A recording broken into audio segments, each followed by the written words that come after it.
لو من عشاق المعجنات وحابة ان انت تعملي بقى كده ايه عجينة سهلة وسريعة وتختمر معاكي على طول، فتعالي معايا اقولك على احلى طريقة للمعجنات وطريقة كده سهلة ومش هتاخد وقت كتير في التخمير.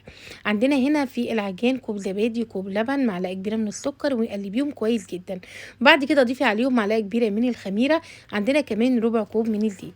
هنقلبهم كويس جدا وبعد كده ننزل عليهم بخمس اكواب من الدقيق. انا نزلت هنا بخمس اكواب كبار من الدقيق يعني حوالي كيلو. وهنبدأ نضيف عليهم كوب من المية. بعد كده سيبيهم بقى في العجان لحد ما العجينة تتلم معاكي نهائي والدقيق كده يختفي منه. هنبدأ بقى ان احنا نقلبها تاني ونضيف عليها ربع كوب تاني من الزيت. ونقلب بقى العجينة في العجان كده لحد ايه ما العجينة تتلم معايا وتبقى طرية بالشكل ده. سيبيها بقى تختمر لمدة 10 دقايق. طبعا ممكن تسيبيها نص ساعة لو حابة ان هي حجمها يتضاعف اكتر من كده فما فيش مشكلة. ابدأي بقى جيبيها